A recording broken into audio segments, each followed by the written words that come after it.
Welcome everybody to the Shell V-Power Motorsport Park here in South Australia. Tailem Bend is the destination for what is the Bend Classic, brought to us by Burson Auto Parts. And we're going to kick things off with, as you can see, the historic touring cars, the under 2 litre historic touring cars, and the front of the grid is full of minis. I'm Dan McCarthy. Alongside of me is a man who knows this category very, very, very well indeed. He's commentated the series for many, many years, and we're really looking forward to calling the action, aren't we? Certainly are, Dan. Darren Knight here alongside Dan McCarthy. Sorry, the first Dan. race for the under 2 litre Construct Hire historic touring cars this weekend. Good morning to everyone watching on Blendline all over the country, and of course to everyone here at Shell V-Power Motorsport Park. This will be the first race of the weekend for historic touring cars. Unfortunately, their races were cancelled yesterday with that freakish weather system that rolled across a lot of South Australia yesterday. Lightning was the big fear yesterday, and there's certainly some big bolts we saw from the pit lane here across the back of the vicinity. So no racing for the guys, but beautiful day here at Tailem Bend. Bright sunshine, no rain is forecast, and we are certainly looking to some big action from historic touring cars this weekend. So 4 races each for the under 2 litre historic touring cars, which we're about to see now, and 4 races for the over 2 litre historic touring cars, the big bangers, and they'll be out shortly after another couple of races. Yeah, it's going to be a jam-packed day, not just historic touring cars, but so much to sink our teeth into, including Formula 5000. But as you can see, it's a huge field of historic touring cars, and we've got 4 minis at the front of the field. These guys had a top 10 shootout yesterday in some very tricky conditions, and qualifying was in the dry, but the top 10 shootout was in the wet, and it depended on who was out and what time they were out, depended on how wet the conditions were, and it really jumbled up the order. So I think it's going to be pretty exciting on these first couple of laps. But it's the 177 of Jason Armstrong that will start from pole position, alongside a couple of, or ahead of a couple of West Australians. All the way from WA, as we like to say, Paul Onofaro, the green machine, number 112, and his father, Conor Onofaro, in the yellow mini, number 22. Very quick in their home state and very quick this weekend. So they are lining up in grid positions 2 and 3. And keep an eye on also another mini, Justin Elvin, the local, the number 93 Cooper S. So the first 2 rows, a Cooper S lockout. The man that's looking to spoil that party is another local, Josh Axford, and the very quick BDA-powered Escort number 3. You mentioned the conditions in the top 10 shootout, Dan, yesterday. Josh probably got the worst of it. He got the sprinkles, the car was sideways, rally style, and he would probably have looked to get closer to the front of the grid, but unfortunately he copped the weather conditions. Still, nothing to sneeze at. P5, and he'll start alongside the Lotus Cortina from Victoria, Kim Shern, the Lotus number 58. Absolutely. The provisional pole sitter was the man that starts from position number 8, Allen, but unfortunately he was unable to put the lap together in his Alfa Romeo, so he'll be starting even further down the pack within the top 10. So that's why we are really looking forward to this first encounter. As you say, they were meant to have a race yesterday, as were the over 2 litre historic touring cars. Sadly, due to the storms that came through late yesterday afternoon, the racing was cut short. The good news is that means an even more jam-packed day today. Certainly is, yes. Good point, Dan, about Craig Allen and that Alpha. He unfortunately looped the car coming onto the front straight for his hot lap in the top 10 shootout. So he will definitely be looking to put that beautiful Alpha having its very first race meeting this weekend. It's a car owned by Graham Wakefield, who's racing his Mustang in the over 2 litres. So Craig, the guest steerer, and he certainly caught everyone's eye with that little spin. Didn't hit anything, but certainly it slowed his entry down to the front straight. So keep an eye on that Alpha, Craig Allen. We are turning back the clock here at the Shell V-Power Motorsport Park, the Bend Classic. We're about to kick things off on a lovely sunny Sunday where the green flag has gone at the back. The lights are coming on.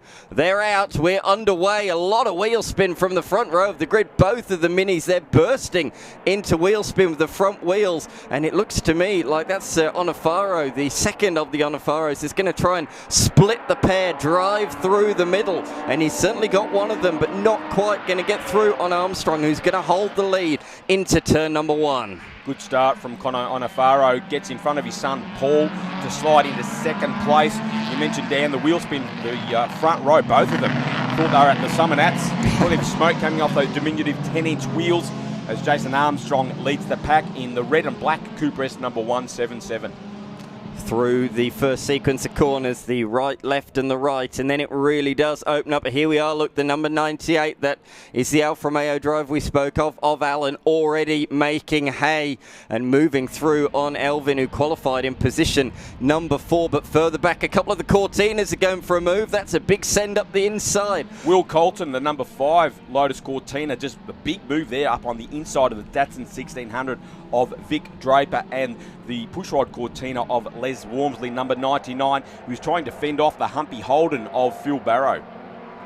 Look at this. This is good classic historic racing. 4 different cars, all achieve their speed very, very differently.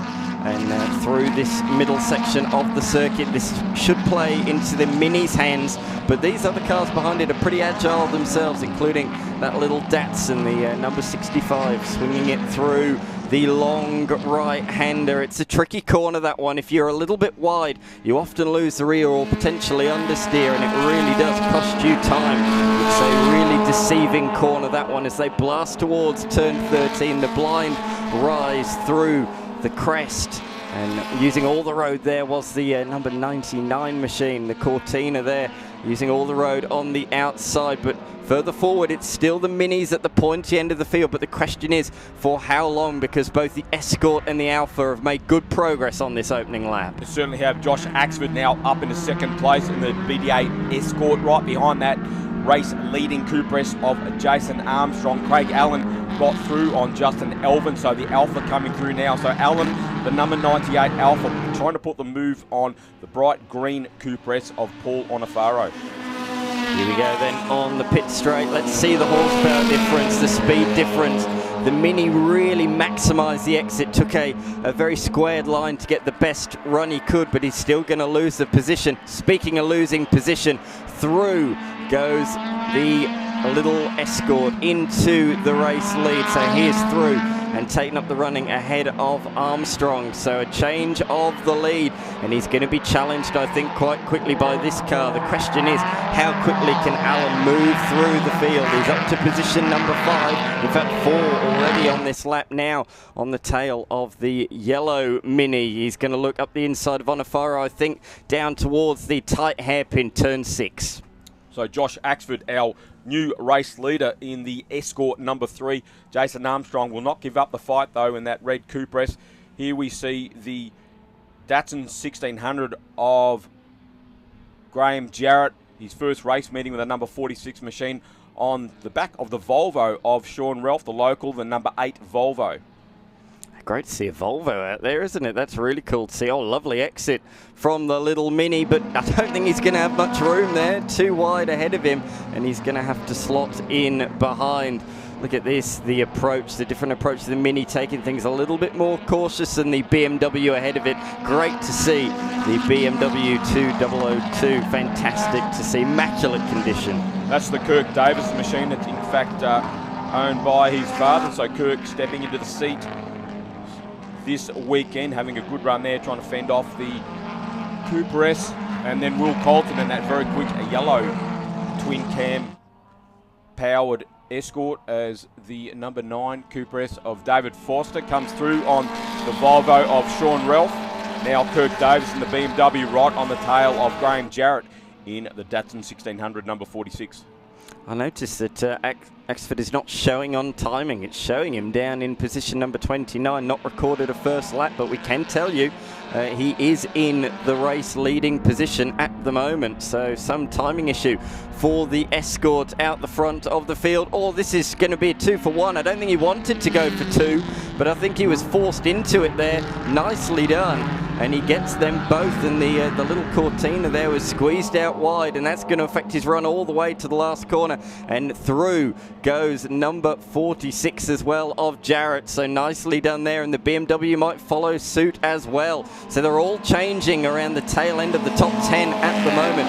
Forster on that lap moving up 6 positions in the little Mini. The number 9 Mini moving up 6 places on the second lap. Oh no, Cortina is off. That's Mike George in the Lotus Cortina. Hopefully he hasn't contacted that wall. He's very close to the wall there. Certainly was, and not facing in the right direction. If that there was, no doubt they were too wide into turn number 1, a little bit further back, but Jarrett is looking really fast at the moment, isn't he, in the number 46 machine. Right on the tail of Kim Schoen in the Lotus Cortina, number 58 from Victoria. Forster, definitely the man on the charge, as you mentioned, Dan. He's right on the tail of Jarrett. Kirk Davis in the BMW trying to put a move on Will Colton in that yellow Lotus Cortina number 5. Here's a Phil Barrow, the FJ Supercar we like to call it, the number 72 machine. Bit of a cult following for that car amongst the early Holden fans. And if you want a definition of enthusiasm, that's Phil Barrow. Just loves that car, loves putting it everywhere. Raced at Bathurst, he's raced all over the country, and particularly likes hunting Cortinas. Well, he's just got one actually. Yeah, just rounded up Les Wormsley in the number 99 machine. Just wondering if this Wormsley got an issue there. He looks like he's dropping back in the number 99 pushrod Cortina. Yeah, absolutely. Yeah, that car's dropping back at a vast rate off knots. Crossed the line in position number 14. He's already lost a couple in the first couple of corners, so clearly an issue there. But I'm very impressed by that old Holden. To be where it is, comfortably inside the top 20, clearly a good steerer. Very, very experienced steerer Phil Barrow. Comes from a family of FJ Holden races. His father raced one for many, many years, so he's grown up around them his whole life. And certainly likes throwing that car around. Colton now right on the tail there of Forster and gets through. So does Kirk Davis there. So not a good corner for Dan Forster. He had a fantastic early part of this race, but the bigger engine car just getting through him. But now he's not giving up though down the hill. No, certainly not. Coming back up the inside on at least 1. He's going to make it 2. Oh, that's deep. That was quite close to contact there. What a move from Dan Forster. Kirk Davis fighting back in the BMW. He's alongside Will Colton in the Cortina, but Forster lost 2 places and then gained them almost immediately. This is what made touring car racing so good in this era, wasn't it? It was the strengths and the weaknesses. The little Mini so super nimble, then it would get blasted past in a straight line, and then you'd have to do it all over again. That is what touring car racing was all about back in the day. It certainly is, spot on. Jarrett now rounding up the Cortina of Kim Schoen. Vic Draper looks like he's about to join the party in that blue Datsun 1600. He'll be looking to put a move on Colton and Davis as they still side by side at turn 2. Is he going to try and make the move? Not at turn number 3. Wasn't close enough there. Look at all the campers that have stayed overnight. Fantastic to see so many of them out here. We had concerts all into the evening, and despite the conditions, there was still a reasonable amount of people down there yesterday. It really is a country festival. We've got wood chopping, whip cracking, lawnmower racing, as well as the kart drones being used. You've got a hill climb on the East Circuit as well. It's all going on here at the Bend Classic. So much to see and do, not just on the race circuit that we're watching. Definitely a multifaceted event, so make sure you put that in the diary, folks, once next year's date gets announced. It really is unique in terms of particularly historic motor racing in this country with the concerts and everything else going on. It really is a fantastic event and one to put in the diary. Yeah, Casey Chambers was here last night, the big name act on Saturday night's bill. We've still got some concerts throughout the day here today as well. But the FJ Holden there, look at it, lumps him. You can see it leaning through the long loaded corners. It certainly would be quite a beast, a heavy beast to drive around a place like this. Not really the optimal centre of gravity on the number 72 FJ Holden. Quite high body shape on it. Les Walmsley now fighting back right alongside Barrow. That was tight. And gets through on Phil Barrow. Great move around the outside at turn number 14. So no problems for Walmsley. He must have had a slightly wide exit. We didn't see it on camera there. That meant he dropped back initially from Barrow, but fighting back now. And Walmsley now moves up in front of the FJ. Peter Olver, the number 54, Lotus Cortina right behind, and problems for Justin Elvin, the local, who's having a very strong run, and his race has come to an end. Looks like at the end of the front straight, Dan. Yeah, it was at the end of the front straight. That's not good news, and we've lost to Cortina, I think, there as well, just coming into the pit, so yeah, losing a few. King Schoon retiring. He's at Lotus Cortina, number 58. That's a shame. He was a real front runner in qualifying yesterday. Just made it into the top 10. Probably had the best of the conditions of anybody, and ended up qualifying in and around the top 5 in the FJ Holden, waving people past down at turn number 1. But they're probably not allowed to pass because there's yellow flags out there for the stationary mini of Elvin down at turn number 1. That's a shame for Elvin inside the top 6, performing very, very nicely. One of the front running minis. Oh, they're dropping like flies. Craig Allen in the Alpha. He was running in second behind our race leader, Josh Axford. So Craig Allen looks like he has an issue in that brand new number 98 Alpha GDV. Seems to have got it backfiring now. I think he's just had an off-track excursion on the section down the bottom of the hill through turn 6, 7 and 8, but he was up to position number 3 until that moment. He's certainly going to lose out a few places. Of that there is no doubt, but there's racing at the front, racing in the middle, and racing towards the tail of the field as well. Don Knight, the number 32 Pushrod Cortina, trying to fend off the local Stuart Barnes in the number 22 Pushrod Cortina. So two cars, very similar specifications. Barnesy has been running that car for many, many years over here. A car originally built by Stephen Tate in Victoria, the son, of course, of the great Ian Tate, the former chief mechanic at the Holden dealer team. And Barnesy has moved back into that car after running a fastback Mustang for a few years, and has not been getting any slower over the years. Stewart, he's trying to put the move on Knight as we speak. Immaculately presented, all of these cars, aren't they? As we can see a bit of change towards the front of the field. So let's see how far Allen does drop down the timing. So he's lost at least a couple of places. Crossed the line at the end of lap 4 in position number 3, but certainly he's going to lose a few after that off-track excursion on the last tour. We should say the historic touring cars, because of the field size, the biggest historic touring car field of the entire year all around Australia, they've had to split them into unders and overs because we've got over 70 cars this weekend. Exactly, a fantastic entry. I think about 26 Victorians made the journey across, some from Queensland, some from WA. So it just shows you the draw of this event, and particularly this fantastic layout at Shell V-Power Motorsport Park. 18 corners you need to learn. That is no mean feat, as Josh Axford looking like he's heading towards the victory in race 1 for the Construct Hire historic touring cars. A handy lead now over our second place man, Jason Armstrong, the local in the Cooper S number 177. While you're talking, Allen has come into the pit, so the Alpha has struck problems. Of course, we saw it have the moment down there, but I think it might have been a bit more mechanical than what we first feared.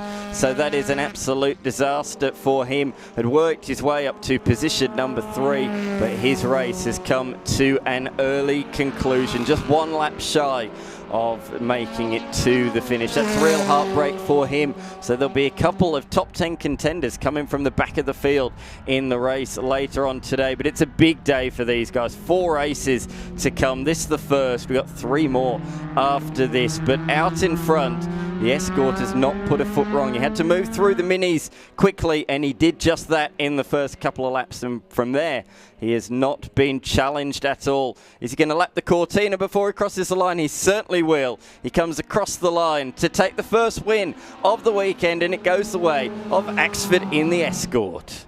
Great drive from Axford. Jason Armstrong, as usual, very quick into second place in the Cooper S. Connor Onafaro, he'll be happy with that, on the podium in that bright yellow Cooper S from Western Australia's son, Paul, who finished in 4th in his bright green example. Kirk Davis now coming under attack on this last lap from Graham Jarrett and the Datsun. Will Colton in the Cortina. Dan Forster still fighting hard. He's right on the tail of Ralph.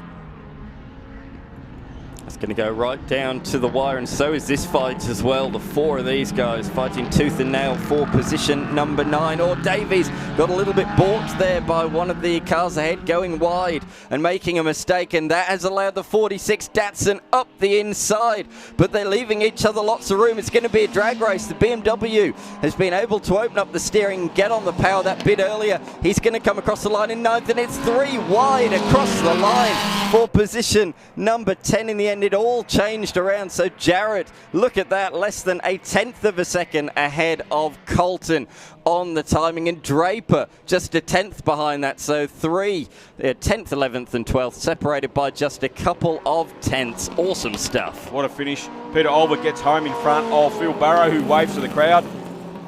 Rob Fgrave have a solid run in his GT Cortina, the local. So what a finish that was. Jeff Vo there, just right, they caught him right at the wrong time there on the last corner, allowed Jarrett to sneak through. We'll be pretty happy with that. His very first meeting in that car, finishing at 9th outright behind the BMW of Kirk Davis.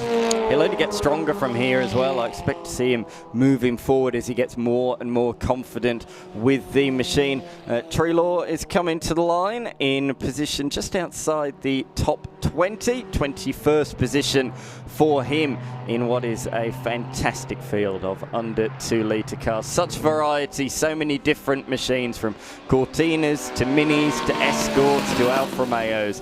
So much enjoyment in that category if you are a historic touring car nut like both of us too. Yeah, most people just say I'm just a nut, but anyway, put historic touring car in front of it's better. So, recap of the top 10, Dan? Absolutely. So Josh Axford taking the victory in the end by a smidge over 5 seconds from our pole sitter, Jason Armstrong. The Onofaros came home 3rd and 4th. Conno beating Paul to position number 3. Dan Forster finishing in position number 5, ahead of Sean Ralph. Then we had David Cheney, Kirk Davies, Graham Jarrett and Anthony Colton rounding out the top 10. Vic Draper, Les Wormsley, Peter Olver, Phil Barrow, Rob Fgrave, the local on the Cortina, Anthony Green, Gordon Cox, the Mark II GT Cortina. Barnes got through on Knight on that last lap, so Don Knight won't be happy with that. Barnes, he's pretty tricky around here. He's a sly old fox, Barnesy. What a great drive. Bend Classic, the biggest field of Group N touring cars seen in the country this year. So a fantastic response from competitors from all across the country. We've got people from Queensland, WA, South Australia, of course, and Victoria. Dan Forster, he'll start out at grid 5, hopefully.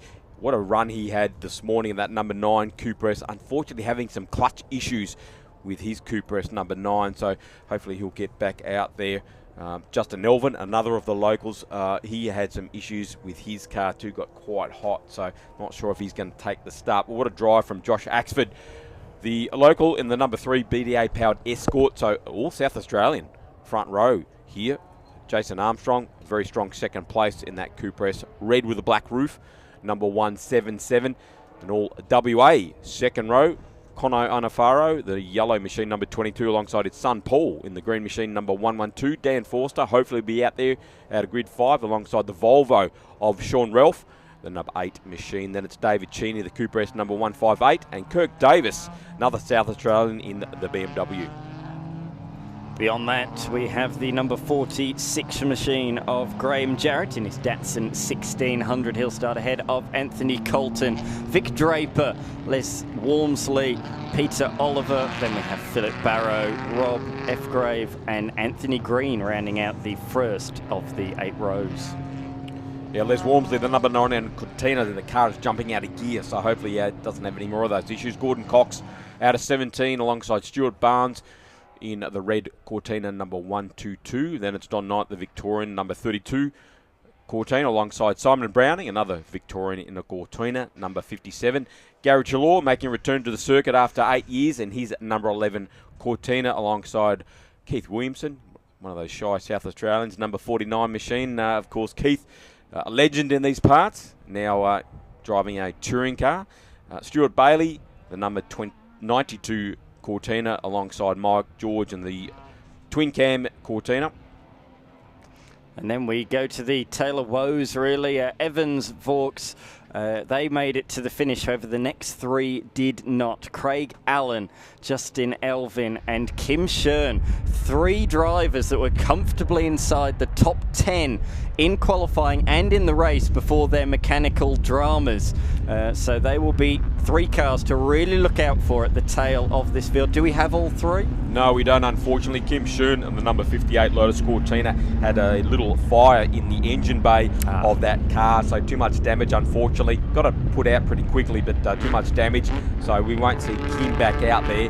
Craig Allen had some oil temperature gauge issues. The needle was bouncing around, which you shouldn't be doing with oil temperature, so an oil change for that car. So hopefully we'll see Craig Allen back out there. Very short turnaround time though, 4 races for each class of historic touring car this weekend, so just looking to see if Craig Allen has made the grid. He has not, so dear. Hopefully he'll get back out there for race 3.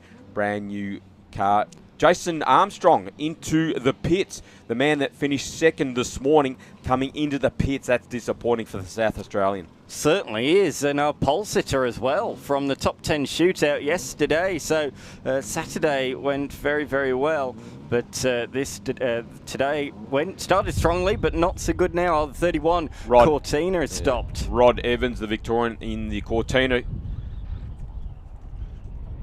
We may get a delayed start here, so perhaps another warm-up lap as the number 31 Cortina of Rod Evans gets pulled out of harm's way. He did do a good job of getting it well off the circuit. He did his best to get out of harm's way, but yeah, they're certainly deciding to move that. Certainly, you don't want any car stationary around this high-speed circuit, and we are hearing confirmation that we are going to be having an extra formation lap, so these cars will go around once more. 6 laps in the book, a bit different to our other categories. All the other categories are timed races. The historic touring cars are laps. Both these and the over 2 litres, 6 lap affairs throughout the day. The final was set to be 8 laps, but that is also now going to be 6 laps. So I like the set laps thing. I liked a bit of certainty, as I'm sure pretty much everyone does. But of course, television commitments with other categories. In other meetings, of course, you have time limits. But good to see that they're giving the guys another warm-up lap. These cars do not like sitting on the grid, getting very warm without any air passing through those radiators. So good to see them going around for another warm-up lap as the Evans Cortina is moved out of harm's way. That's a good shot, isn't it, from the rooftop? Just showing you all the different shapes and sizes of machines that we have here this weekend. I do note that Armstrong has made it his way to the end of the lane. So although he came in with some mechanical drama, clearly a quick fix, and he will take the start of this race. That's great news. Certainly is. He will be one to keep an eye on. No, he's coming back to the back of the pit. So unfortunately, it looks like Jason Armstrong will not be taking the start. So not quite sure what's happened there. As Dan mentioned, he did come to the end of pit lane. We thought he may be starting from pit lane, but looks like he's parking the car behind the pits. That was an instant commentator's curse, wasn't it? It was, yes. Well done. Kiss of death. We're pretty good at it. Yeah, certainly are. Oh, you can see the crowd's growing up there. Certainly a lot of people out to see the historic touring cars, and why wouldn't you? The huge field, great variety of machines here this weekend under the sunny skies out at the Shell V-Power Motorsport Park. You can see a few Cortinas towards the middle of the pack. Very windy conditions, Dan, too. So we saw a little shot there of the flags that very stiffly blowing there, horizontal. So we've had all sorts of conditions here this weekend. Of course, we had the lightning yesterday and a bit of rain. Bright sunny skies, but very windy, which has cooled the track for these guys too. It also, of course, washed all the rubber off yesterday with the showers. So it was quite slippery this morning, and quite a bit of adjustment with tyre pressures this morning with that wind blowing across the track and lowering that track temperature. Paul Onofaro, we're just looking at the lime green Mini. out there. First full season of racing for him, and he's really taken to it like a duck to water in this historic competition. And he's right there fighting Conno Onofaro, the two West Aussies. To be honest, they have to make really long trips, don't they, all around the country to take part in historic motor racing. A lot of the historic motor racing events are on the East Coast. This is probably a local event for them, South Australia. Well, just about, yeah. It's certainly a lot closer than Morgan Park or Sydney Motorsport Park. So great turnout from the West Australians. Dan Forster, of course, also from WA, and it's good to see him out there. He will start in his number 9 Cooper S. Mentioned that he did have some clutch issues. Hopefully it's not too bad in this second hit out. Josh Axford, he's the man that will start out of pole position in the number 3 BDA powered Escort, so the development of the twin cam Escort, a few extra valves under the bonnet. What a machine that turned out to be in all sorts of classes, that famous BDA engine from Ford. You may be wondering what's the big P on the side of that car. That car depicts a livery of an Escort that raced at the Nürburgring, of all places, in the late 60s. So you do have to present the car in period style, so no flashy fluoro graphics or anything like that. So Josh picked that unique colour scheme, and certainly does look a picture. Absolutely. Of course, historic touring cars, you've got these old machines, but of course Touring Car Masters is very popular, but they're more retro. They've chucked NASCAR engines in and all sorts of different things these days, but these are as they were in period, albeit with a few reliability changes just to make them that bit more reliable over the many races that they do. And safety, of course. No one's running around in open-face helmets with T-shirts anymore, back as they used to in the day. Roll cages, of course. Getting ready for a start now. The second race for the Construct Hire under 2 litre historic touring cars. Unfortunately, we're missing Armstrong in the second row of the grid. A nice big hole in front of Paul Onofaro. He'll be looking to make the most of that gap there, and they're away. Good start from Conno Onofaro in the yellow Cooper S. Paul Onofaro, a great start as well. Look at Graham Jarrett too in that Datsun 1600. He's made a good start in the blue and silver machine. Down into turn 1 for the first time. Onofaro taking up the challenge to Josh Axford. Can he get the lead? Yes, he can. A great move from the Cooper S from Western Australia. Yeah, around the outside he went at turn number 1. The Escort of Axford tried to respond up the inside at turn number 1, but Onofaro was having none of that, swung it around the outside. Despite that, though, I did see at the back of the shot the Escort has taken up the running, so through the left and right of 2 and 3, the Escort has made his way up to the front of this field. And in 5th position, the little Datsun 1600 has moved up a good few places. He certainly has. Graham Jarrett having a great opening lap as the Cortina of Don Knight, number 32, comes under attack from Les Walmsley, the number 99 machine. Les has had a pretty slow start there, so still some gearbox issues for the number 99 machine. Keith Williamson right up there too, and as I mentioned it, Walmsley looks like he really is plagued with that gearbox issue. The car is slowing. Looks like he couldn't get a gear there as Simon Browning and number 57 Cortina puts a pressure on the local Keith Williamson. I thought there was a bit of smoke literally as he went for the gear. He went on the throttle initially, and it brought out the corner, and then he went for the gear change, and that's when the smoke came out, so that's not a good sign, and he has gone tumbling down the order as a result of that. Look at the wheel work being done. Look at all these Cortinas. What a fantastic display of Cortinas out there on the racing circuit. A car that dominated the early years of the Bathurst 500. It was Cortina, Cortina, Cortina, Cortina for many, many years. It really was the original car, the original dominator of Australian touring car racing. Certainly was, of course, made famous by people like Bo Seaton, won Bathurst, of course, at the wheel of a Cortina. And there certainly has been a real resurgence of Cortina numbers over the years. Walmsley still looks like he's circulating, so it's sort of speeding up and slowing down at will, unfortunately. That number 99 machine just rounding up the number 11 machine of Gary Treloar. It's a classic car, the Cortina, that's aged really well. It still looks gorgeous, it really does. Yeah, classic shape, those famous peace sign tail lights. the cameraman having to do pretty hard work there with this strong wind. Here's the battle for third place between Paul Onofaro, the Green Machine, versus Dan Forster. Sean Ralph in the Volvo coming under attack from Davey Cheney in the number 158 Cooper S. Then it's Jarrett, the Datsun, number 46. Having a very strong run in this early stage of the race. Up there in fifth place has Kirk Davis for company in the BMW number 60 in front of the second of the Datsuns. And as I mentioned, Jarrett, he goes onto the grass and he's dropped a couple of places there. Well, that is the Datsun's natural habitat. They were such a fantastic rally machine, but I'm sure Jarrett won't like that little reference I've made to excursions. So unfortunately, he's dropped a couple of places, but he's back on the black stuff, and now we have the two Datsuns running in tandem. That's Vic Draper in the blue machine with the white stripes hanging a front wheel around the corner, and then Jarrett right behind him in 46.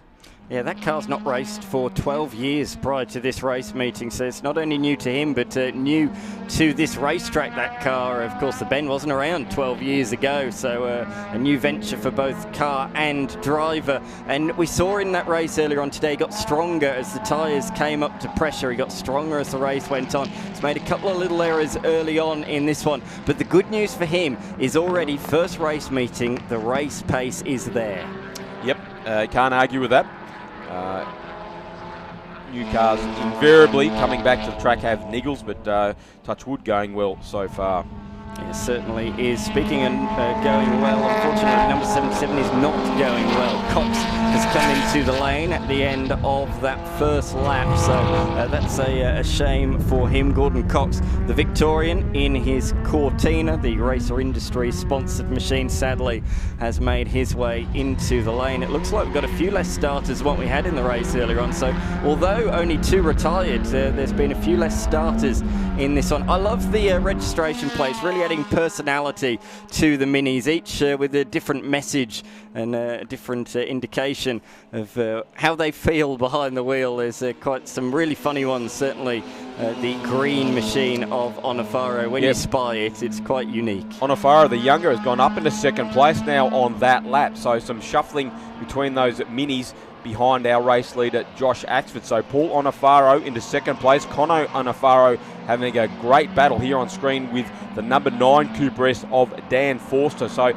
it's amazing they've come all the way from WA and they're still racing each other. That happens all the time in historic touring cars. You can travel across the other side of the country and you still end up going door to door with the blokes who race back home as Forster zooms through on Onofaro. So Conno maybe missed a gear there because Forster just rocketed past him, Dan. He was waving his hands around in frustration behind the wheel, so I think it was a missed gear down around the back section of the circuit out of turn number 3. Of course, it was about that point where the 2 Triple 8 cars came to blows in practice a couple of months ago in the Supercars Championship, but fortunately it was a similar thing where the car in front was slow on the exit due to the full course yellow, and the other car behind ran into it. So good heads-up driving there from the car behind, the Mini behind, to move on through and not make any contact. But further back down the field, just outside of the top 10, is Walmsley in the number 99 machine. He's in a bit of a Cortina battle at the moment, isn't he, just outside the top 10. That's where a fair bulk of the Cortinas are, and they're having a great ding-dong duel. So just behind him is George, and in fact George is going to run alongside, or thought better of it. He poked the nose up there, and I don't think Walmsley was aware of it. Closed the door, and the 63 had to back out, slam on the brakes to avoid any contact. So just about managed to get away with that one, but that cost crucial momentum for George, who's going to have to reset and close back in once again. Mike George, the number 63, that's a Lotus Cortina, so twin cam under the bonnet. Here's this great battle with Kirk Davis in the BMW number 60 in front of Sean Ralph in the Volvo, the 142S. Boxy, but they're good, the Volvos. Very strong machine, very successful in rallying too, with that Swedish reliability. Also turned into a very handy circuit racer as well. Right on the tail, the fellow European BMW of Kirk Davis. Fill me in for a bit of knowledge, and for the younger fans at home, the Lotus Cortina, the Ford Cortina, how did that come about? Why was it made by the 2 different manufacturers? Well, basically, Colin Chapman was enlisted Colin Chapman was enlisted to stick his Ford originally built Lotus developed twin cam engine under the bonnet after originally running in single cam form.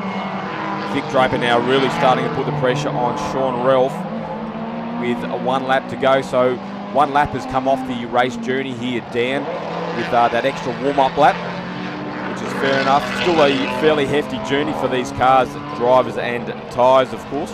Almost 5 kilometres a lap length. Draper now puts the move on Ralph. They're side by side. Ralph not giving in. Well, you don't want to be around the outside through the notorious fast left-hander that is turn number 5. So Draper slots in directly behind once again. Thought better of it, so unable to make it through there. Look at that, lifting up the left front wheel under full load through the tight hairpin, but he's got a fantastic run, a superb run as they plunge down the hill towards turn number 11. So through turn 8, through turn 9, and then the tightest of the bunch is turn number 10. And that can catch out the best in the business. You've got to compromise that corner a bit to get back to the right-hand side for turn number 11. And then the switch back through Crofty Corner, turn number 12. And the number 8 car certainly pulled a margin there, hasn't it? The Volvo 142S just pulling away a little bit when they really open the taps through the fast sequence of corners. So the Minis behind our race leader, Josh Axford. They're running 2nd, 3rd, 4th and 5th. So these long layout, no fear for the Mini drivers as Ralph locks up a little bit of a break there as he tries to fend off that Datsun of Vic Draper. That's a car originally built and run by Russell Pilvin in Victoria many moons ago, and was an extremely quick car and a great way to start your motorsport journey, the Datsun 1600. Lightweight, very powerful engine, beautifully handling machine. Trying to make the most of that in this battle towards the end of this race as Knight starts to put the pressure on Mike George. So Lotus Cortina versus Cortina GT. I'm really pleased to see a lot of P plates on these cars, so that's a good sign for historic motor racing, that there's still people joining new, fresh to motorsport and really having a go in a good old classic race car. Yep, it's been a very good entry point for a lot of people over the years, not quite as expensive. Motor racing is never cheap, of course, but certainly a lot more budget friendly than some other classes, so it's why you're seeing quite a few P plates on these cars at each round. And you've always, no matter what car you've got, whether you've got a Mini or a Cortina, you'll be in a battle somewhere fighting somebody all race long. That's the nature of historic touring cars, and we're seeing that play out on these screens as the BMW has moved up into position number 4. So Davies through on Cheney, so that's a pass for position number 4. And just behind that as well, the Volvo's coming under attack once again from the Datsun. So 4 different manufacturers, 4 different makes really going at it here as they head down the back section of the circuit. The Mini can't go around the outside there. You've got to slot back in line. You'll be out in the dirty stuff, in the marbles and sliding off the road if you try and stick it around there. But pulling out of that move has really cost the Mini dearly, and as a result of that, he's now coming under pressure from the big lumbering Volvo. Josh Axford on his way to another victory in his 2nd race for the Construct Hire under 2 litre historic touring cars. Phil Barra, meanwhile, has got through on Graham Jarrett in the Humvee Holden, so Barra now up into 9th. Josh Axford in the Escort will take another win, a great drive from the local, and he'll take the win in front of Paul Onofaro. He'll be wrapped with that. 2nd place, Dan. Yeah, absolutely, but it's quite a margin in the end, isn't it? Yep. Axford really pulled away late on. Inside the 2 minutes, he was his fastest lap, 2 minutes 17.7. Compare that to the Minis behind, 6 seconds slower. Here we go, though, to the line. The Volvo's going defensive on the Datsun, and the BMW is forced to go defensive on the Mini as well. The Datsun goes all the way around the outside. Fantastic move from him into turn number 17, but the Volvo's got the legs towards the final corner, but the run's not quite long enough. They're all committed. The Datsun slides out sideways. That's a affected a bit of speed onto the straight, and as a result, the Mini is going to hold on. But what a battle that was in the end. So Davies in 4th, Cheney in 5th, Draper 6th, and Ralph in 7th place. What a tussle.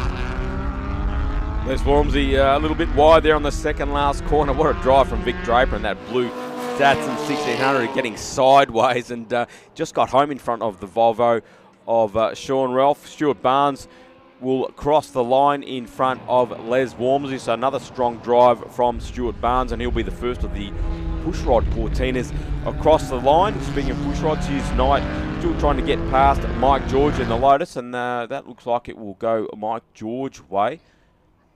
Yeah, it does look like it will at this stage, but you never quite know in motorsport, do you, as they come around the final corner. No, it looks like it will stay the same. So 4 positions just outside the top 10. It's George from Knight. Jarrett has, I think, come to a stop on the final lap of the race. So that's a disaster. There he is. So he's come to a stop just a few kilometres from home. That's on the inside of turn number 14. And he's not the only one to stop out there on the circuit. The number 9 Mini as well. Dan Forster, I would suggest that's probably the clutch has finally given up all sorts of pace from that car, but unfortunately he did not finish the race. Here are the results, and Josh Axford taking it by a comfortable 16 seconds in the end, ahead of both Onofaro, so 2 inside the top 3. Very good stuff from the West Aussies. Paul ahead of Conno.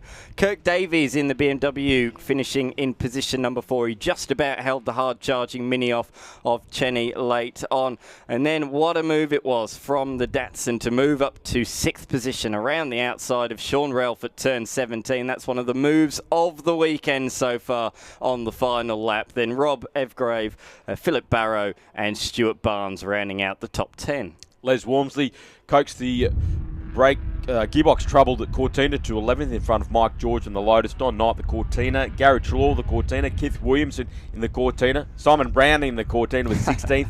Graham Jarrett, unfortunately, he'll end up 17th. Not sure about that. Provisional results, of course, but unfortunately his car was stopped right at the end of that race. And then Anthony Green did finish, and then Jeff Vauxhall rounding out the field there. So those two did finish ahead of Jarrett, who didn't. And then these were all of the DNSs. So a bit of attrition out there at the moment. Hopefully we will see them out for race number 3. There is a little bit of a lunch break between then and now for these cars. So they'll be out next at 1:45 local time here. It is currently at 12:45, so in 10 minutes time Kingswood will be playing at Podium Park as part of the Country Music Festival, and the line dancing, we're getting towards the finale of the line dancing at 3 o'clock. So currently it's the workshop, so you can learn how to line dance. I should probably head it over there during the lunch break because I cannot dance at all. I'm terrible. I've got 2 left feet, unfortunately. But let's turn our attention to something I know a little bit more about. That's motor racing. The historic touring cars are heading out onto the circuit for their 3rd race for the unders, the under 2 litre class cars. I am Dan McCarthy. Darren Knight has jumped alongside me for this one. Darren, you've been so busy today, up and down, covering both of the historic touring car categories. You've certainly racked up the step count. Certainly have, Dan. Good afternoon, everyone. Good afternoon, everyone watching us on Blendline TV. I can't dance either, Dan, but I can definitely headbang. Speaking of headbanging, Kingswood, not quite metal, very rocky though, so put this in the diary for next year when the dates come out, folks.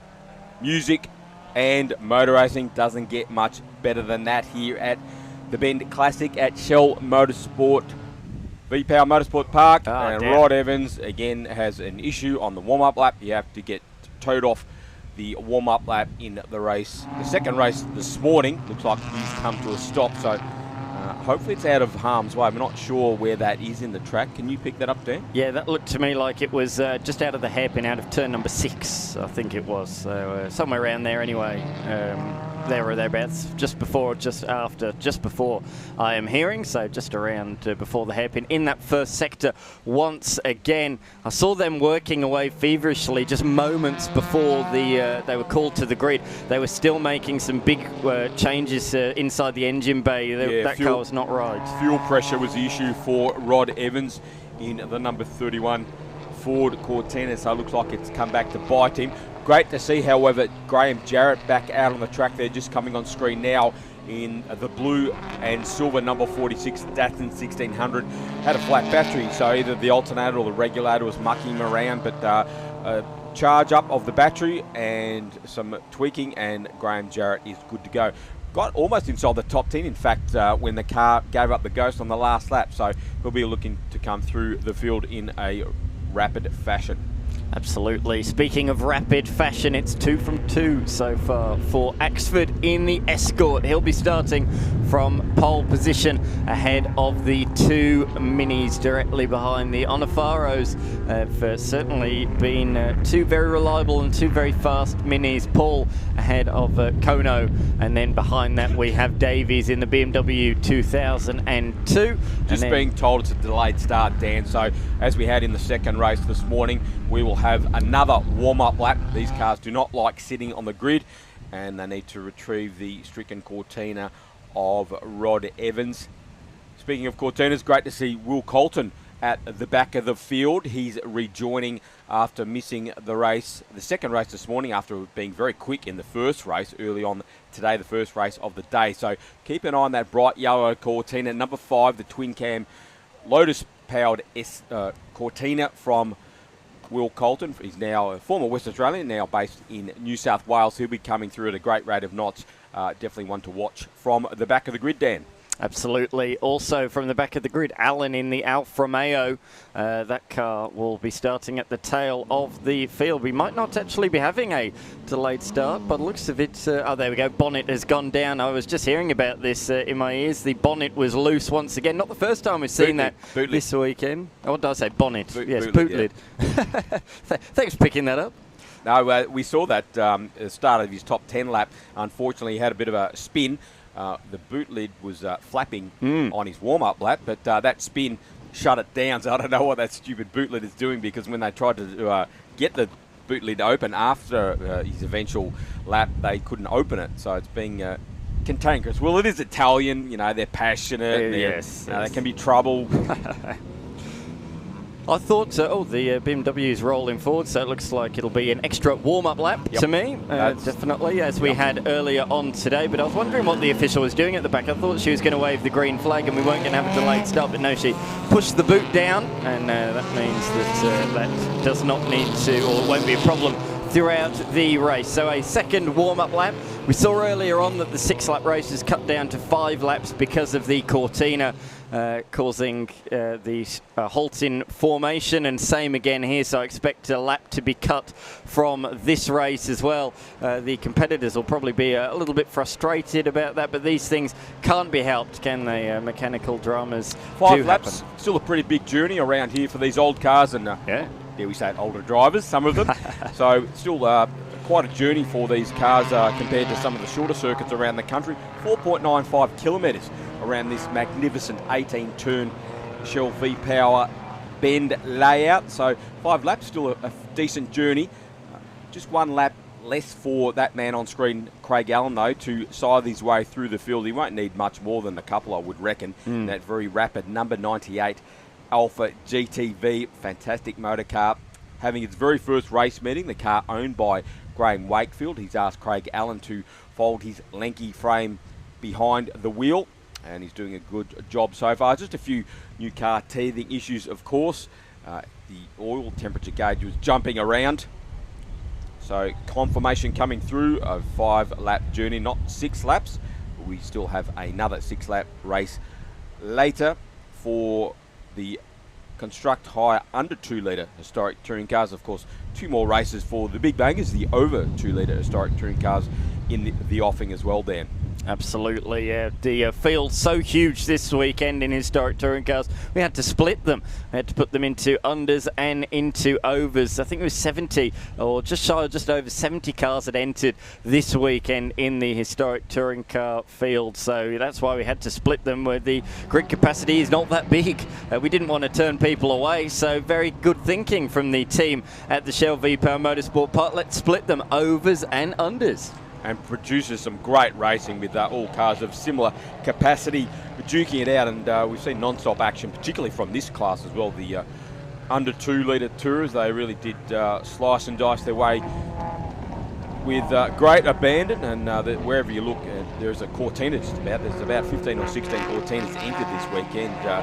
The last couple of years have seen Cortinas really come out of the woodwork, I guess you can say. It's like when you used to put those wire coat hangers in the cupboard, and you come back 2 months later and there's like 16 of them. Cortina's been the same, so they do produce great racing at a relative affordable cost. Absolutely. This is one of my favourites, the old FJ Holden. How cool is that? Phil's going to have to start making T-shirts with that car on the front, because it really does have a cult following. The Humpy Holden, a very popular machine in the early days of touring car racing in Australia. In fact, raced well on into the early 70s in much modified form, of course. The solely one-make series, I guess you could say, though, for early model Holdens are very popular around the country, particularly at Calder as well.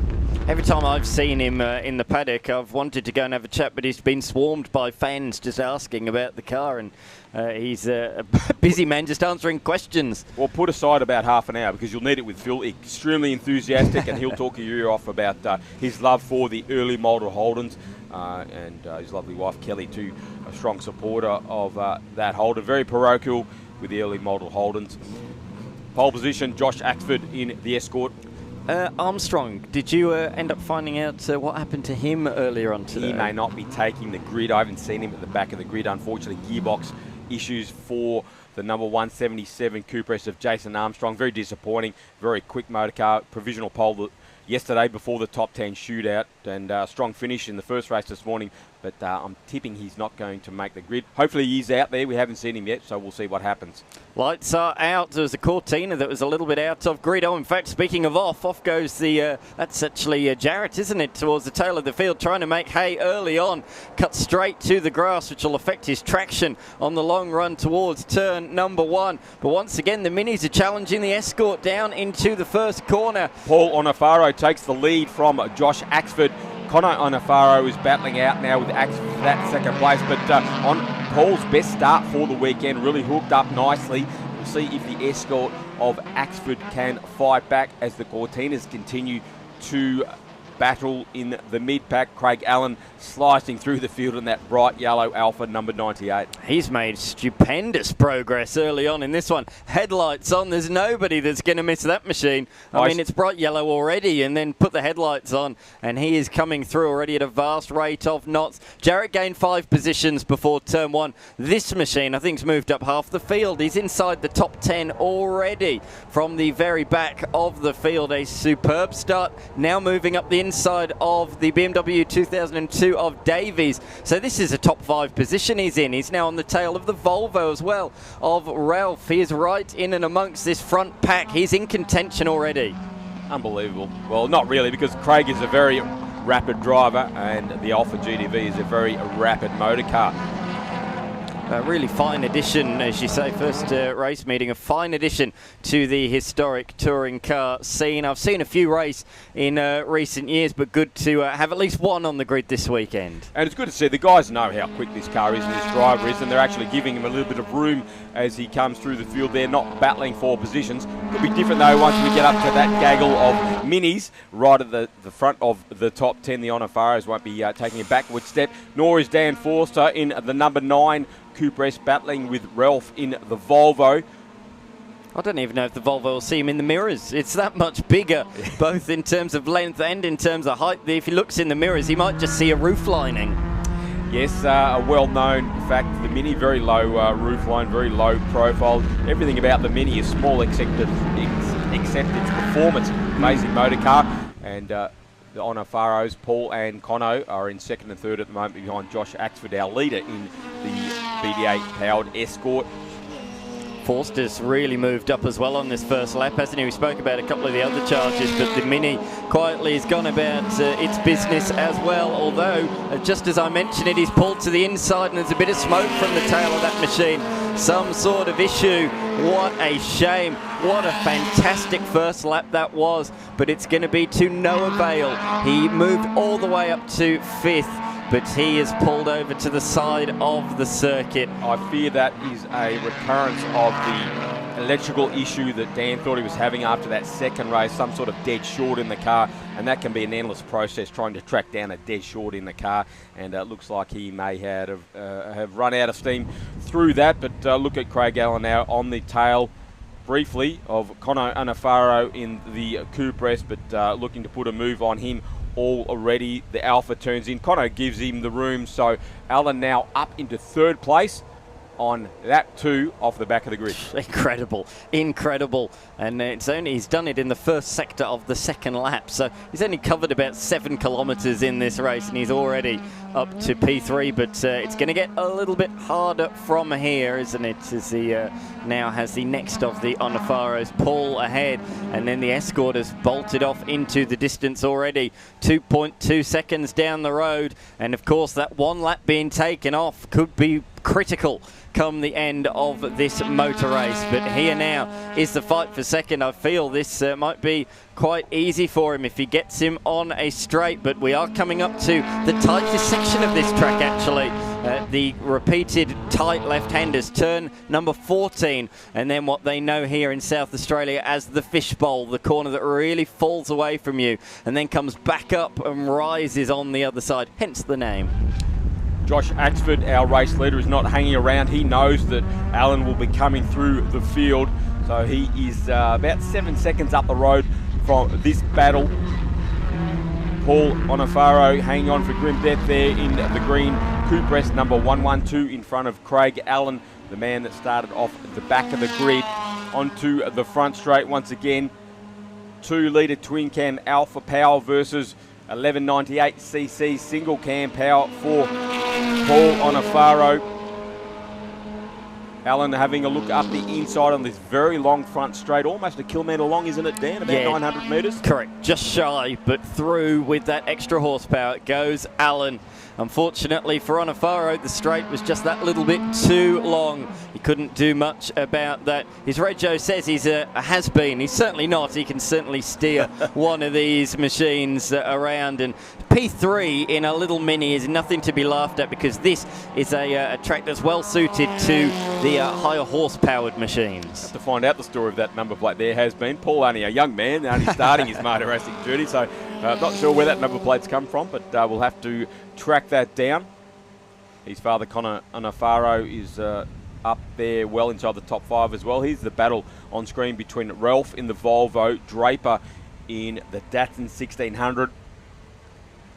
Not surprising that I'm bringing you this news. Forster, that Mini that we saw pull over to the side of the track with an issue, has come into the pits, and he's been joined in the pits by Green and by Treelaw as well. Disappointing there for Gary Treelaw in the number 11 Coupe Cortina. His first race meeting for about 7 or 8 years after having previously campaigned a very quick E49 Charger in Group N Historic Touring Cars, and also a Camaro after that, so just getting used to the intricacies of the much smaller engined Cortina. But nevertheless, he hasn't put a wheel wrong all weekend, Gary, so hopefully it's nothing too serious, and he'll be back out there for the final race for the Construct Hire under 2-litre Historic Touring Cars. Draper getting really racy on the tail of Ralph in the Volvo. That Datsun very nimble around the corners.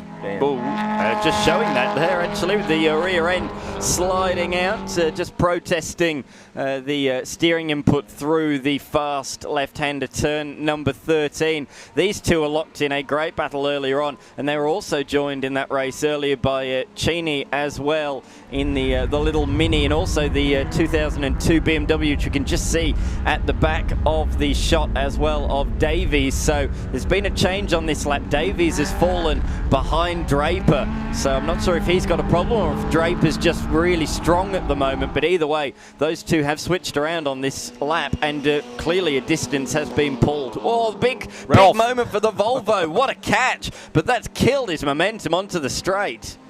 Yeah, very spectacular. It's not often we see a Volvo driven in such fashion on the road, so Ralph gathering it right up has allowed Draper to slingshot, as you mentioned, Dan. It really slowed Ralph's momentum onto the front straight. Vic Draper says, thank you very much. I'll move up into the top 5.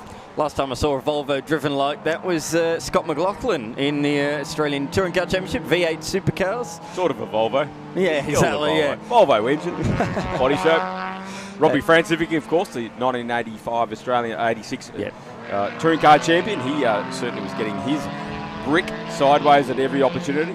Certainly was, and here's a replay of it. So he turned in, and the rear end didn't like it at all. Heaps of opposite lock. Yes, it killed his momentum, but it certainly looked good on the cameras, didn't it? That is for sure. But yeah, Volvo do have a bit of motor racing history over the years. Of course, they were quite successful in the super touring era of touring car competition in the late 90s, both in Europe and here in Australia as well. And great to have a Volvo out there, the Sol Volvo, the Swedish brand. And I saw the Swedish flag on pit straight as well, so yeah, great to have a Volvo as part of the series. Oh, look at this. Will Colton in the Lotus Cortina number 5 there, trying to track down the pushrod Cortina of Rob F. and Graham Jarrett. So the two South Australians there having a big battle in front of the now New South Wales domiciled Colton. So it's good to see Jarrett back out there after his electrical issue in race 2. Speaking of issues, Walmsley has come into the lane. He's had issues all day long, hasn't he? Gearbox issues for Les Walmsley, unfortunately. Getting a replay now of Phil Barrow being rounded up by Will Colton. Colton running a little bit hot there and onto the grass. Which is the front wheel in the air from Graham Jarrett. That allowed Jarrett and F. to get past Will Colton there. So, of course, Colton was looking at ahead at the humpy of Phil Barrow, missed his braking marker, and Jarrett and F. said, "Thank you very much. We'll go through, rule." Absolutely, yeah, that's what set up the 3-wide action that we saw down through the series of right-handers, and it's a fight that is continuing on at the end of the lap. But Jarrett, from pretty much the tail of the field, certainly didn't make hay like Allen did on that opening lap, but made reasonable progress, and he's continued to do so ever since. He finished the last lap in position number 12, but he has picked up a couple more on this one, so I think this will slide him inside the top 10, and it does, into 10th position, ahead of Epsgrave and Colton, of course, who we saw running off the road at the end of the first sector last lap, but all going to be catching the Holden on pit straight. We go 3 wide, we might even make it 4 wide. They're all later than the Holden under brakes. Oh, they fan out, but just about managed to sort each other out down in towards turn number 1, and it's the number 5 that moves up a position. Colton ahead of Epsgrave. He's trying to make up for lost ground, and it's an Onofaro duel for position number 3 on the final lap of the race. Paul Onofaro currently in that 3rd place. Cono in the number 22 machine right on his tail on this final lap. So a battle of the Onofaros of 2 West Australians, not leaving anything on the table at the moment. It's a battle for mini challenge honours as well as he runs wide. A big error through turn number 12. That's going to leave the door well and truly ajar. In fact, the door was basically broken down by himself. So through goes 22.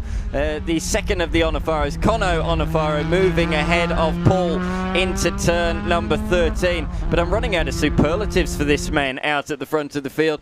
Axford has shown them a clean pair of heels in all 3 races. He comes around the final corner, and the South Aussie is going to take another victory in the historic touring cars, the under 2 litre class. Very quick lap 2 from Josh Axford, our race winner on lap 2, a 2:17.97. Craig Allen's fastest, a 2:20.85. So still some work to do for Allen and his team, but he'll be starting a lot further up the grid, of course, in this final race as we head towards the checkered flag. This is the battle for 3rd place. Cono Onofaro will get past Paul on the final tour and step onto the final step of the podium, Dan.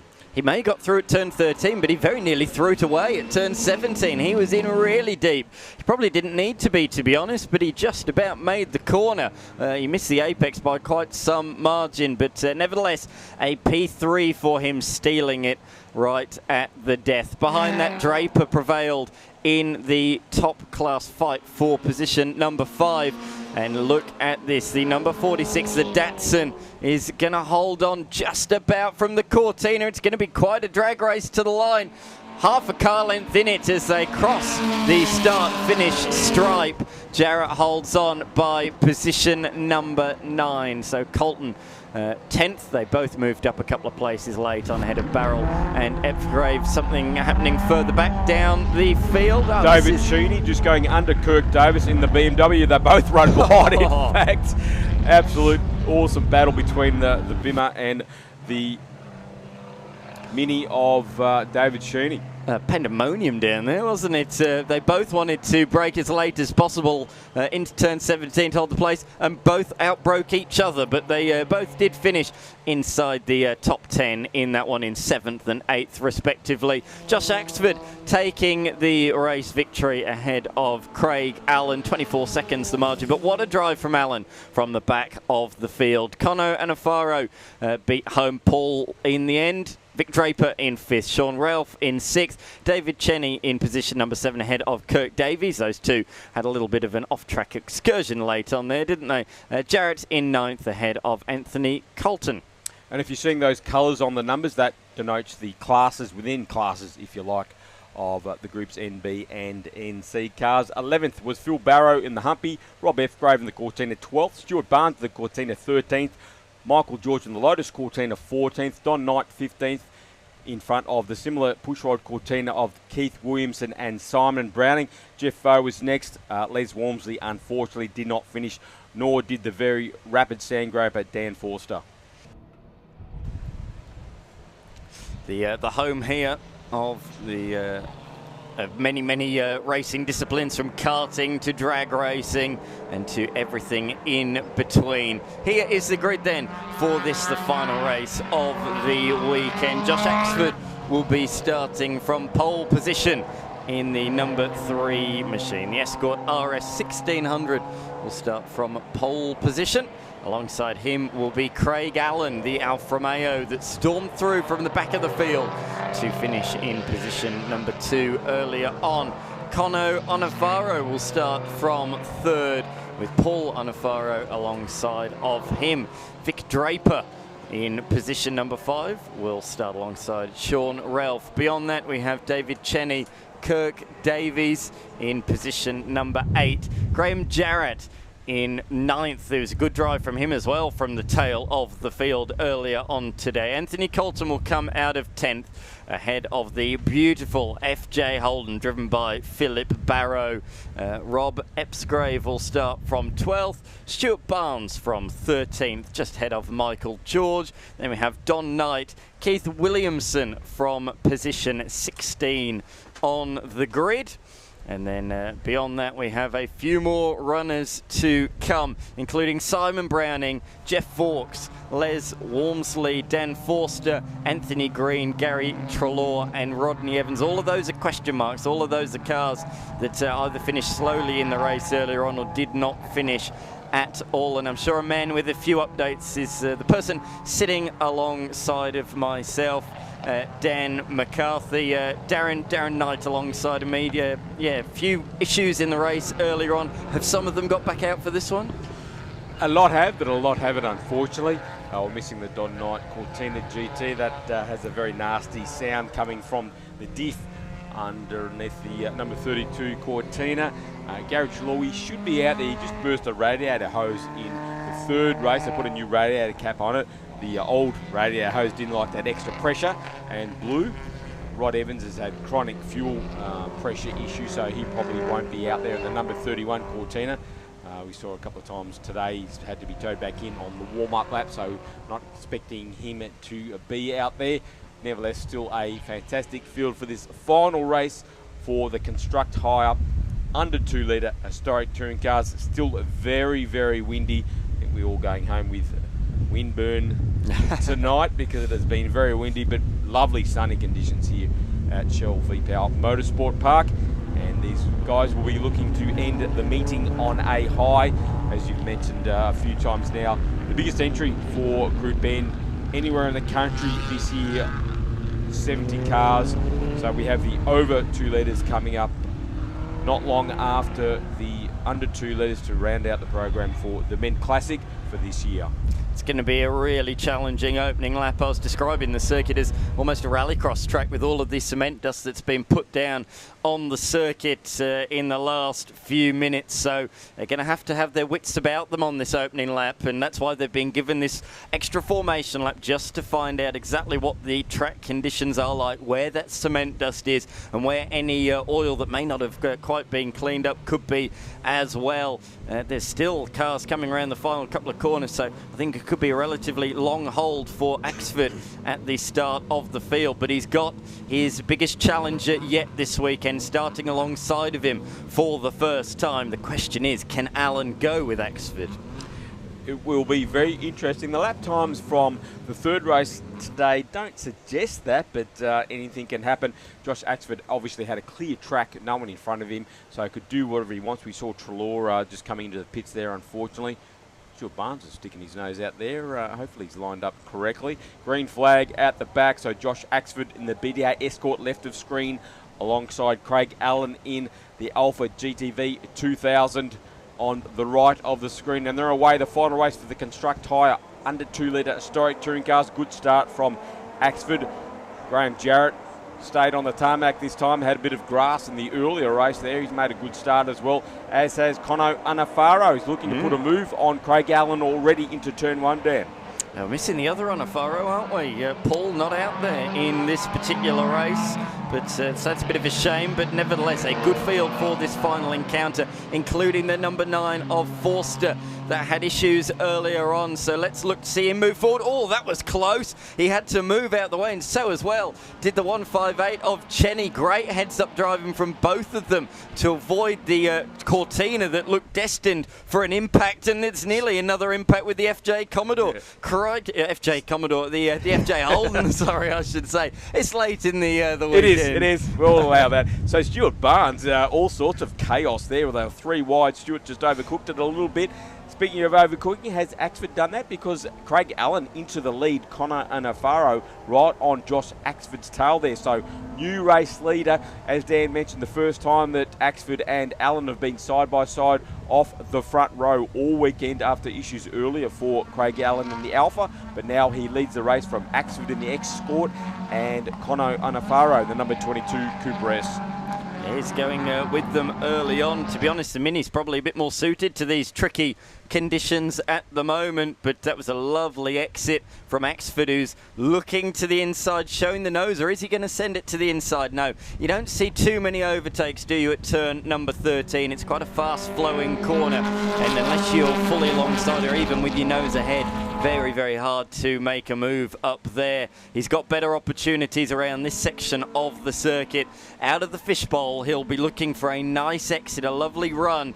Straighten up turn number 16, and then the run down towards turn 17 is a reasonable run, but not good enough to be close enough for a move down into this tight right-hander, tight to the 90 degrees. It's a real...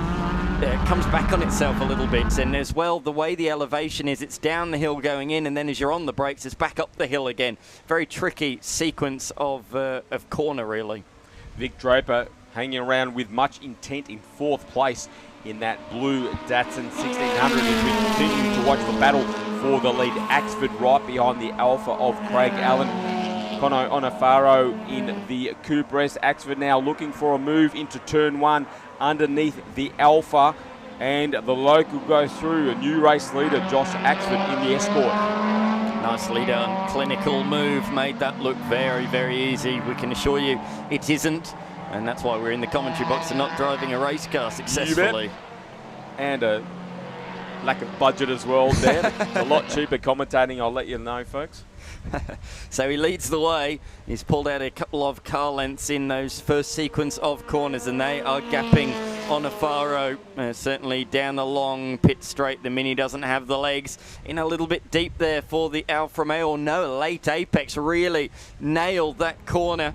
Further back down the field, the FJ Holden is right on the tail of the 27 of Epsgrave. So a good battle there, and back up the inside comes the Alpha. Didn't expect to see that one. He was a couple of car lengths behind exiting the hairpin, but I said he went for a late apex, and he's clearly absolutely nailed it.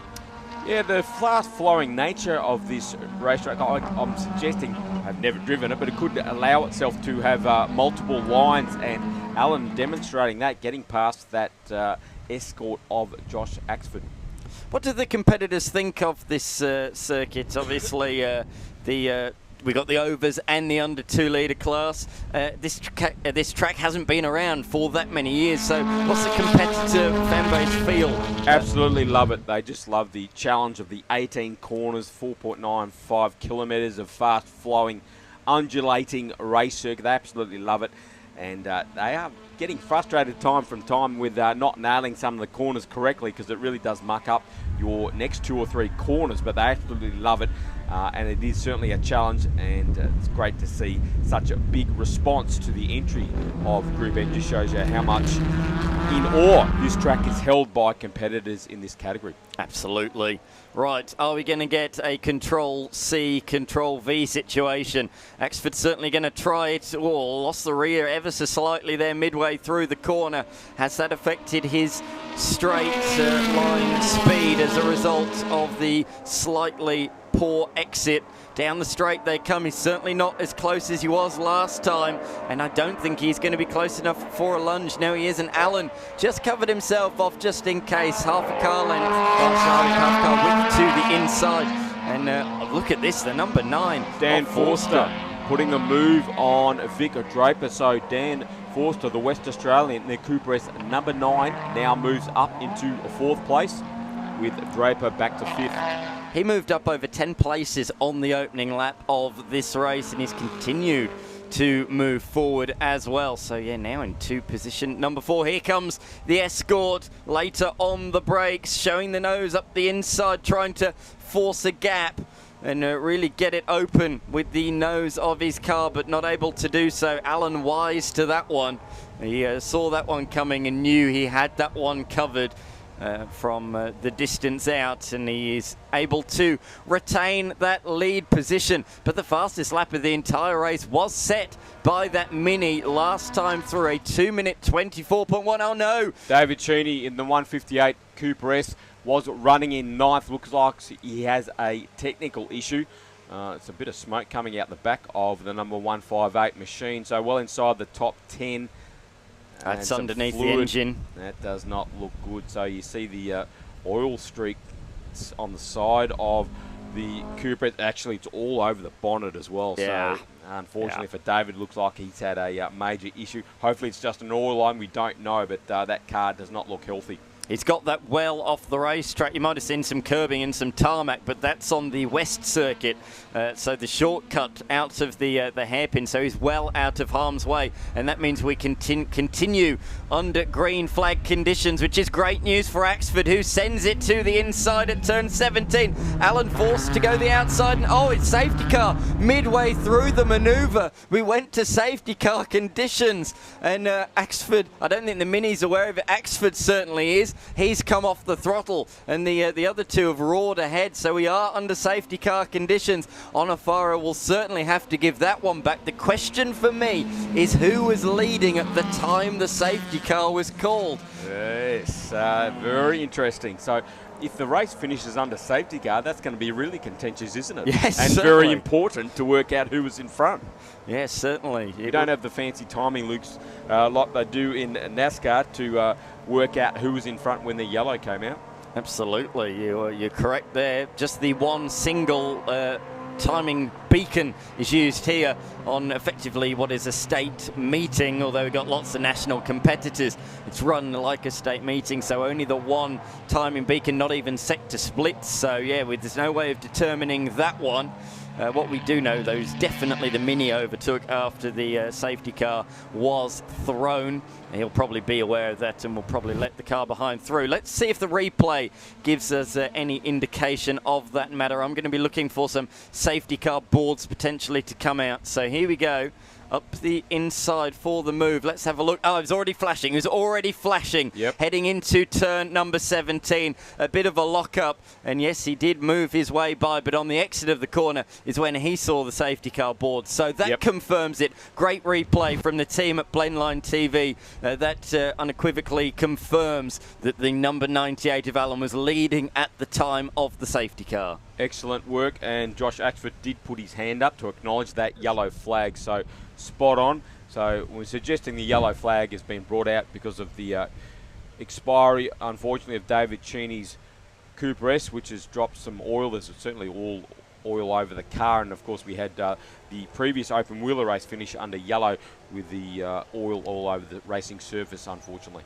Yeah, absolutely. Shame that we've not been able to see Formula 5000, the big banging open wheel machines, to have their final race of the weekend, but it certainly was not track conditions suitable for those fast, ultra-fast open wheel machines, and the value of those cars as well. These things are valuable, Formula 5000 even more so. Probably a little bit easier to control with an all-slick track, the touring car over the Formula 5000s, or the V8 skateboards as I like to call them, because they weigh about as much. Absolutely awesome machine. It's great to have the 5000s over here.